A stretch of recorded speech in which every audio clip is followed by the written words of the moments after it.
Questions को discuss करने वाले हैं। यहाँ पर हम प्रीवियस ईयर क्वेश्चंस को डिस्कस करेंगे। ये क्वेश्चंस एग्जाम में पहले भी आ चुके हैं और इस टाइप के क्वेश्चंस की आने वाले एग्जाम्स में आने की संभावना भी काफ़ी ज़्यादा होती है। ये आपके रिवीजन के लिए बहुत ही इंपॉर्टेंट है कि आप पास्ट ईयर क्वेश्चंस को सॉल्व करें और देखें कि क्या ट्रेंड चल रहा है एग्जाम में। तो आइए चालू करते हैं आज का सेशन। यहाँ पर पहला क्वेश्चन ये है कि इंडस वैली सिविलाइजेशन की विशेषता क्या थी। तो इसका आंसर हो जाएगा व्यवस्थित शहरी जीवन, यानी कि ऑर्गेनाइज अर्बन लाइफ। और इंडस वैली में ये देखा गया कि वो लोग मदर गॉडेस की और फर्टिलिटी कल्ट की काफी पूजन करते थे। आइए अब हम देखते हैं नेक्स्ट क्वेश्चन। किसकी मूर्ति सिंधु घाटी सभ्यता के लोगों की एक महत्वपूर्ण रचना थी। फ्रेंड्स, इसका आंसर हो जाएगा नर्तकी की मूर्ति, यानी कि डांसिंग स्टैच्यू। ये स्टैच्यू हमको मोहनजोदाड़ो से मिली थी। ये रचना बहुत ही इंपॉर्टेंट मानी जाती है। ये स्टैच्यू ये बताती है कि इंडस वैली के लोग कांसे का यूज करते थे, जिसको टिन और तांबे से मिलकर बनाया जाता है।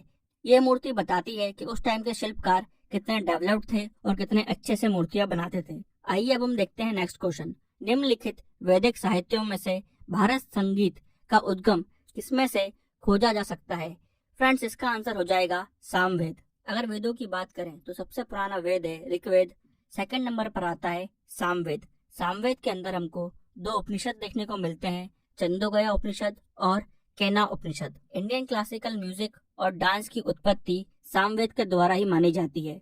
सामवेद के बाद आता है यजुर्वेद, जिसका मतलब होता है वर्शिप नॉलेज, और लास्ट होता है अथर्ववेद। आइए अब हम देखते हैं नेक्स्ट क्वेश्चन।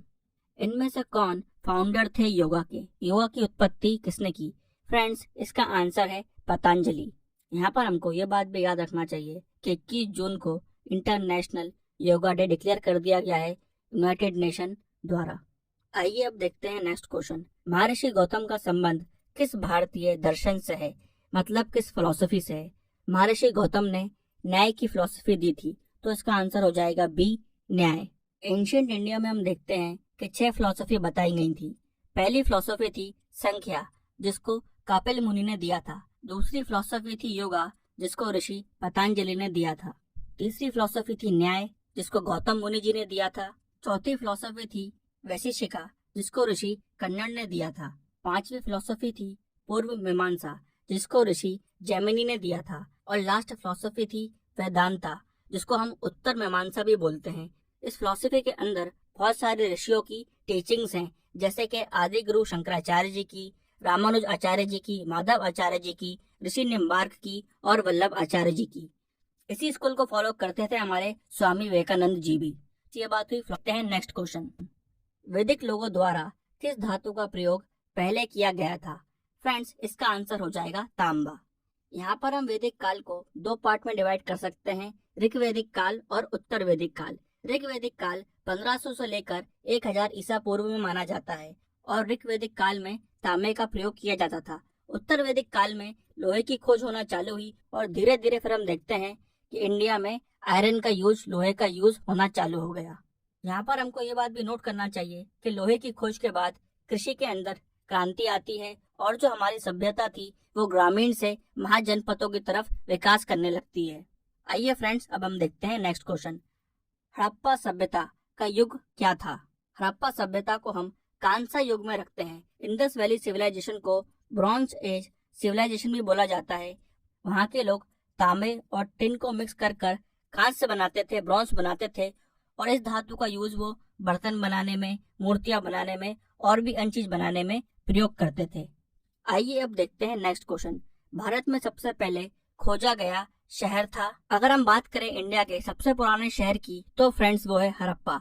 हड़प्पा को 1921 में सर्वप्रथम दयाराम साहनी ने खोजा था। हड़प्पा की खोज के बाद ही हम देखते हैं कि हमको मोहनजोदाड़ो, राखीगिरी, धोलावीरा, लोथल और भी बहुत सारी साइट्स मिलती हैं, जहाँ पर हमको पता चलता है कि हिंदुस्तान में 5000 साल पहले हड़प्पन सिविलाइजेशन था, जहाँ पर लोग एक विकसित सभ्यता में रहते थे। आइए अब देखते हैं नेक्स्ट क्वेश्चन।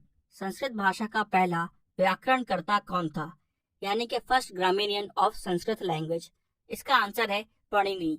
इन्होंने प्रसिद्ध व्याकरण ग्रंथ अष्टाध्यायी की रचना की थी, जिसमें ध्वन्यात्मकता और व्याकरण के नियम लिखे गए हैं। फ्रेंड्स, यहाँ पर जो पहला ऑप्शन है कल्हान, यहाँ पर कल्हान ने एक बुक लिखी थी जिसका नाम था राज तरंगिणी। ये बुक फ्रेंड्स 11वीं सेंचुरी में लिखी गई थी और इस बुक को बहुत ही ऑथेंटिक सोर्स माना जाता है इंडियन हिस्ट्री की। यहाँ पर जो सेकंड ऑप्शन है मैत्रेय, मैत्रेय हम फ्यूचर बुद्धा को कहते हैं।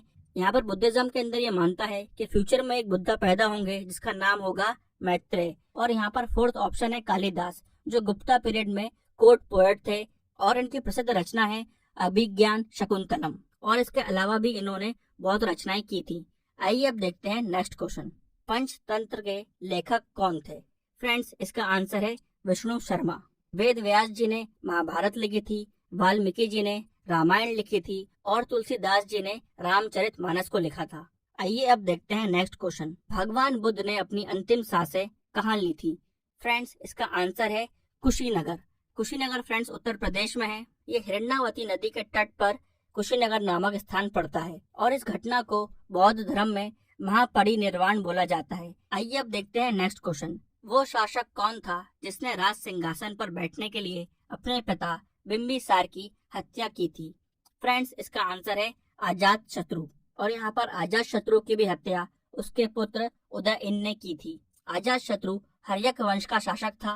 फ्रेंड्स, यहाँ पर हमको ये बात भी नोट करना चाहिए कि पाटलिपुत्र को बनाया था अजात शत्रु ने और उदयन ने पाटलिपुत्र को अपना कैपिटल बनाया, जिसके बाद हम देखते हैं कि फर्स्ट सेंचुरी बीसी तक पाटलिपुत्र कैपिटल रहता है मगध का। आइए अब हम देखते हैं नेक्स्ट क्वेश्चन। मौर्य वंश के बाद किस वंश ने मगध पर शासन किया था? फ्रेंड्स, इसका आंसर है शुंग वंश। यहाँ पर जो मौर्य वंश के लास्ट शासक थे उनका नाम था बृहद्रथ और उनकी हत्या उनके ही सेनापति पुष्यमित्र शुंगा ने की थी, जिसके बाद शुंग वंश का आरंभ होता है। आइए फ्रेंड्स अब हम देखते हैं नेक्स्ट क्वेश्चन। किसको लाइट ऑफ एशिया कहा जाता है? फ्रेंड्स, इसका आंसर है Mahatma Buddha. The light of Asia sir Edward Arnold की एक बुक है। इस बुक के अंदर गौतम बुद्ध के जीवन और दर्शनों का वर्णन किया गया है। ये बुक 1879 में लंदन में पब्लिश हुई थी। आइए अब देखते हैं नेक्स्ट क्वेश्चन। तीर्थंकर शब्द किस धर्म से संबंधित है? फ्रेंड्स, ये शब्द जैन धर्म से संबंधित है, तो इसका आंसर हो जाएगा सी, जैन धर्म। जैन धर्म में 24 तीर्थंकरों की बात की गई थी और यहाँ पर सबसे पहले तीर्थंकर थे ऋषभ देव जी और लास्ट तीर्थंकर थे महावीर जैन जी। तीर्थंकर उन लोगों को बोला जाता है जिन लोगों ने संसार के सागर को पार कर लिया है और अब उन लोगों ने आत्मज्ञान को प्राप्त कर लिया है। आइए फ्रेंड्स अब देखते हैं नेक्स्ट क्वेश्चन।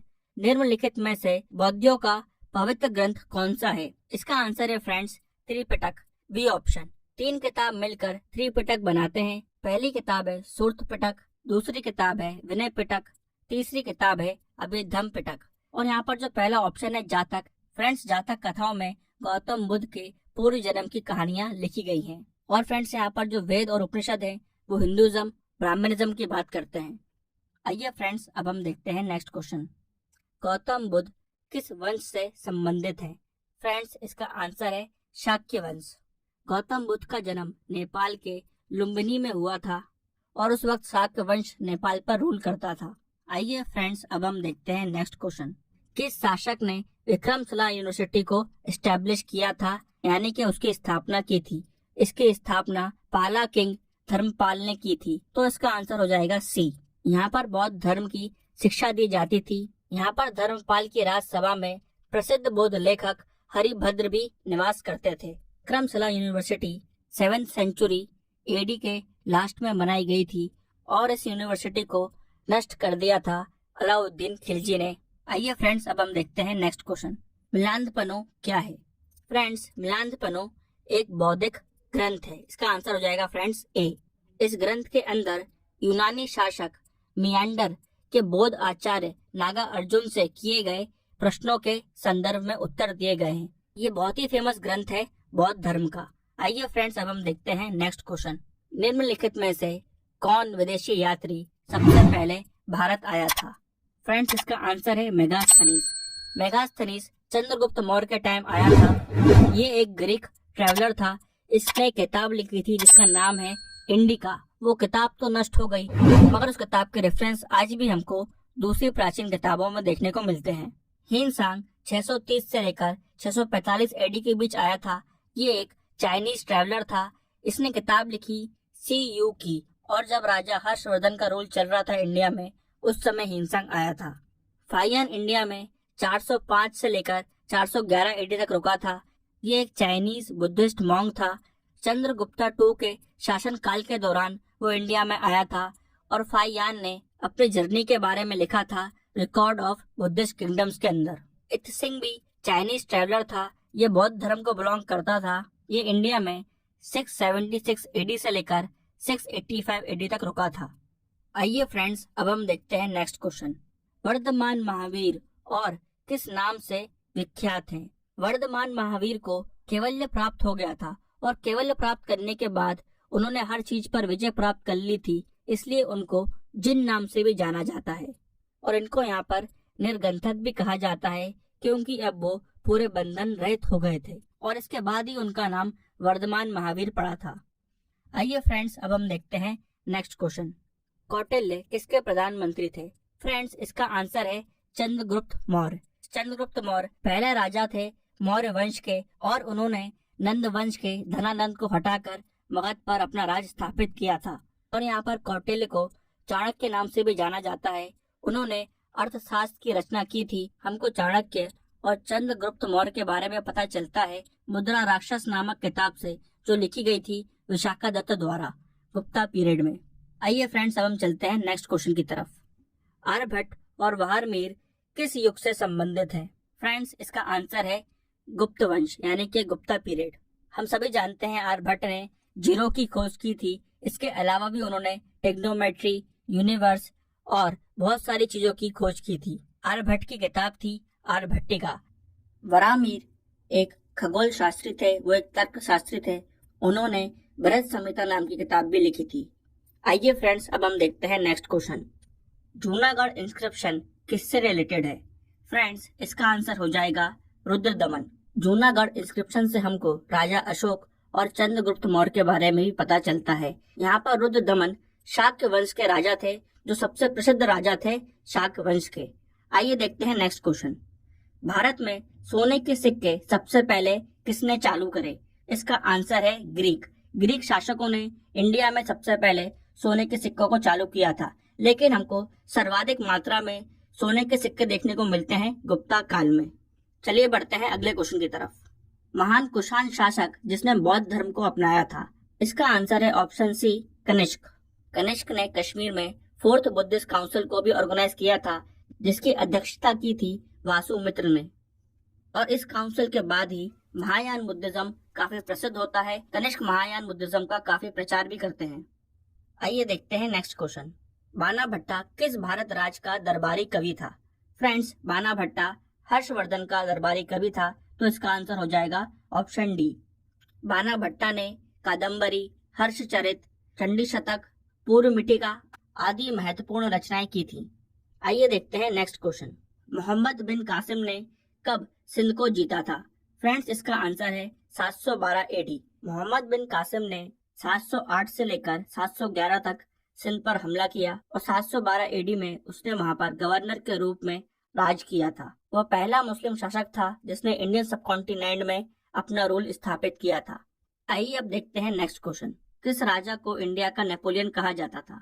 फ्रेंड्स, इसका आंसर है ऑप्शन ए, समुद्रगुप्त। समुद्रगुप्त गुप्ता वंश का शासक था। समुद्रगुप्त ने उत्तर भारत के 9 शासकों और दक्षिण भारत के 12 शासकों को हराया था। विंसेंट स्मिथ ने समुद्रगुप्त को भारत का नेपोलियन कहा था। और समुद्रगुप्त के बारे में हमको और भी इंफॉर्मेशन मिलती है इलाहाबाद इंस्क्रिप्शन से, और ये इंस्क्रिप्शन लिखी थी समुद्रगुप्त के कोर्ट पोएट हरीश सेन ने। आइए बढ़ते हैं अब नेक्स्ट क्वेश्चन की तरफ। कालिदास किसके दरबार में रहते थे? फ्रेंड्स, इसका आंसर है ऑप्शन बी, चंद्रगुप्त विक्रमादित्य। कालिदास संस्कृत भाषा के एक महान कवि थे और नाटककार थे। उनकी प्रमुख रचनाओं की अगर हम बात करें तो वो है रघुवंशम, कुमार संभव, मेघदूतम, और प्रसिद्ध नाटक हैं उनके अभिज्ञान शकुंतलम, मालविका अग्निमित्रम और विक्रमो वर्षीय। कालिदास को इंडिया का शेक्सपियर भी कहा जाता है। चलिए बढ़ते हैं अगले क्वेश्चन की तरफ। इंडिया में सबसे प्राचीन यूनिवर्सिटी विश्वविद्यालय कौन सा है? इसका आंसर हो जाएगा सी, नालंदा। नालंदा विश्वविद्यालय तक्षशिला राज्य में था। ये वही विश्वविद्यालय है जहाँ पर चाणक्य ने, चंद्रगुप्त मौर्य ने शिक्षा प्राप्त की थी। यहाँ पर राजनीति, शिक्षा, इतिहास, ज्योतिष विज्ञान और भी बहुत सारे सब्जेक्ट्स की शिक्षा दी जाती थी। बख्तियार खिलजी ने नालंदा को ध्वस्त कर दिया था। आइए देखते हैं नेक्स्ट क्वेश्चन। किस प्रतिहार शासक ने वर्तमान भोपाल शहर को बसाया था? इसका आंसर है ए, मिहिर भोज। मिहिर भोज ने आदिवरा की उपाधि धारण भी की थी। चलिए देखते हैं नेक्स्ट क्वेश्चन। प्रसिद्ध कंधरिया महादेव टेम्पल कहाँ पर स्थित है? फ्रेंड्स, इसका आंसर है बी, खजुराहो। ये खजुराहो का सबसे बड़ा मंदिर है जहाँ पर भगवान शिव की पूजन की जाती है। इस मंदिर को बनाया गया था 999 एडी में चंदेल वंश के राजाओं द्वारा। आइए देखते हैं नेक्स्ट क्वेश्चन। विजयनगर का एंशिएंट कैपिटल हम्पी कहाँ पर लोकेटेड है? इसका आंसर है सी, कर्नाटका। हम्पी को यूनेस्को ने विश्व विरासत स्थलों में शामिल किया है। आइए देखते हैं नेक्स्ट क्वेश्चन। पल्लवों की राजधानी का नाम क्या था? इसका आंसर है बी, कांची, जिसको हम कांचीपुरम भी बोलते हैं। ये तमिलनाडु में स्थित है और कांचीपुरम को 1000 मंदिरों का शहर भी कहा जाता है। चलिए देखते हैं नेक्स्ट क्वेश्चन। चोला राजाओं की राजधानी कौन सी थी? सबसे पहली राजधानी चोलाओं की थी उदयपुर। कांची पल्लवा राजाओं की राजधानी थी और मदुरई पांड्या राजाओं की राजधानी थी। आइए अब देखते हैं नेक्स्ट क्वेश्चन। पृथ्वीराज चौहान ने प्रथम तराई के युद्ध में किसको हराया था? फ्रेंड्स, इसका आंसर है मोहम्मद गौरी। ये युद्ध 1191 एडी में लड़ा गया था और दूसरा तराइन का युद्ध 1192 में लड़ा गया था, जिसमें पृथ्वीराज चौहान मोहम्मद गौरी के हाथों हार जाते हैं। और उसके बाद हम देखते हैं कि नॉर्थ इंडिया में पहली बार कोई मुस्लिम शासक रूल करता है और दिल्ली सल्तनत की स्थापना होती है, जिसकी पहली डायनेस्टी थी स्लेव डायनेस्टी। आइए देखते हैं नेक्स्ट क्वेश्चन। लख बख्श टाइटल किस राजा को दिया गया था? इसका आंसर है सी, कुतुबुद्दीन। कुतुबुद्दीन मोहम्मद गौरी का गुलाम था और मोहम्मद गौरी ने कुतुबुद्दीन को दिल्ली का राज सौंपा था और कुतुबुद्दीन ने स्लेव डायनेस्टी चालू की, जिसका प्रथम राजा खुद कुतुबुद्दीन ऐबक था। आइए देखते हैं नेक्स्ट क्वेश्चन। दिल्ली के किस शासक ने आयरन बुलेट की पॉलिसी को अपनाया था? इसका आंसर है बी, बलबन। आइए देखते हैं नेक्स्ट क्वेश्चन। इनमें से किसने सोमनाथ मंदिर पर अटैक किया था? इसका आंसर हो जाएगा डी, मोहम्मद गजनी। मोहम्मद गजनी ने 1026 एडी में सोमनाथ के मंदिरों पर आक्रमण करना चालू करा और लगभग 17 बार उसने सोमनाथ के मंदिर पर आक्रमण किया था। और जिस समय मोहम्मद गजनी आक्रमण करता था, उस टाइम गुजरात में हिंदू शासक भीमदेव प्रथम का राज चल रहा था। आइए देखते हैं नेक्स्ट क्वेश्चन। प्रसिद्ध यात्री मार्को पोलो किस देश का निवासी था? इसका आंसर हो जाएगा ए, इटली। मार्को पोलो एक व्यापारी था, खोजकर्ता था, साथ साथ वो एक राजदूत भी था। उसे एशिया में आने वाला पहला यूरोपियन व्यक्ति माना जाता है। वो एशिया में सिल्क रूट से आया था। आइए देखते हैं नेक्स्ट क्वेश्चन। इनमें से किसको सेकंड अलेक्जेंडर के नाम से जाना जाता है? इसका आंसर है डी, अलाउद्दीन खिलजी। अलाउद्दीन खिलजी ने खुद सिकंदर सैनी की उपाधि ली थी क्योंकि वो विश्व विजेता बनना चाहते थे। अलाउद्दीन खिलजी ने दिल्ली पर शासन किया 1296 एडी से लेकर 1316 एडी तक। खिलजी के शासनकाल में पहली बार दक्षिण में मदुरई तक दिल्ली सल्तनत का विस्तार हुआ था। आइए देखते हैं नेक्स्ट क्वेश्चन। इनमें से किस दिल्ली सुल्तान को इतिहासकारों ने विरोधों का मिश्रण यानी कि मिक्सचर ऑफ अपोजिट्स बताया है? इसका आंसर है ए, मोहम्मद बिन तुगलक। मोहम्मद बिन तुगलक ने कुछ ऐसे कदम उठाए थे जो अनसक्सेसफुल रहे, इसलिए उनको विरोधों का मिश्रण माना जाता है। उनके जो एक्सपेरिमेंट्स थे, जैसे कि राजधानी को दिल्ली से देवगिरी पर शिफ्ट करना, कॉपर के कॉइन्स लेके आना एक्सेट्रा, ये सब एक्सपेरिमेंट प्रॉपर इम्प्लीमेंटेशन ना होने की वजह से फेल हो गए थे, इसलिए उनको मिक्सचर ऑफ अपोजिट्स कहा जाता है। आइए अब देखते हैं नेक्स्ट क्वेश्चन। सईद डायनेस्टी को किसने स्थापित किया था? इसका आंसर है ए, खिलजी खान। इसकी स्थापना 1414 एडी में हुई थी। सैयद वंश दिल्ली सल्तनत का चतुर्वंश था। इसके बाद हम देखते हैं लोधी डायनेस्टी चालू होती है। आइए देखते हैं नेक्स्ट क्वेश्चन। लोधी वंश की स्थापना किसने की थी? इसका आंसर है सी, बेलोर लोधी। ये दिल्ली सल्तनत का आखिरी वंश था। इस वंश का शासन 1451 से लेकर 1526 एडी तक रहा। आइए देखते हैं नेक्स्ट क्वेश्चन। पानीपत का प्रथम युद्ध किस वर्ष में हुआ था? इसका आंसर है फ्रेंड्स 1526। पहला युद्ध बाबर और इब्राहिम लोदी के बीच हुआ था। दूसरा युद्ध 1556 एडी में अकबर और हेमू के बीच हुआ था। तीसरा युद्ध 1761 में अहमद शाह अब्दाली और मराठाओं के बीच हुआ था। आइए देखते हैं नेक्स्ट क्वेश्चन। आगरा शहर का संस्थापक कौन था? Who founded Agra city? इसका आंसर है डी, सिकंदर लोदी। 1504 में सिकंदर लोदी ने आगरा शहर की स्थापना की थी और 1506 में उन्होंने अपनी राजधानी दिल्ली से बदलकर आगरा कर ली थी। आइए देखते हैं नेक्स्ट क्वेश्चन। इनमें से कौन सा पेयर रॉन्ग है? पहला है हिन सांग चीन, ये बिल्कुल सही है, हिन सांग चाइना से ही आए थे। दूसरा है फाइयान मलेशिया, ये गलत है क्योंकि फाइयान भी चीनी यात्री थे। वो चंद्रगुप्त द्वितीय के शासन काल में भारत आए थे। मेगास्थनीज ग्रीस से आए थे। इब्न बतूता मोरक्को से आए थे। आइए देखते हैं नेक्स्ट क्वेश्चन। अल बरूनी ने इंडियन सबकॉन्टिनेंट पर कौन सी किताब लिखी है? इसका आंसर है ए, किताब अल हिंद। अल बरूनी एक फारसी विद्वान था, लेखक था, वैज्ञानिक था और विचारक था। अल बरूनी भारत महमूद गजनी के साथ आया था। आइए देखते हैं नेक्स्ट क्वेश्चन। शाहजहां ने किसको सुल्तान बुलंद इकबाल का टाइटल दिया था? फ्रेंड्स, इसका आंसर है दारा शिकोह। शाहजहां ने दारा शिकोह को अपना उत्तराधिकारी घोषित कर दिया था, मगर औरंगजेब ने दारा शिकोह के साथ युद्ध किया और दारा शिकोह को मार दिया और अपने पिता शाहजहां को बंदी बनाकर उसने सत्ता पर कब्जा किया था।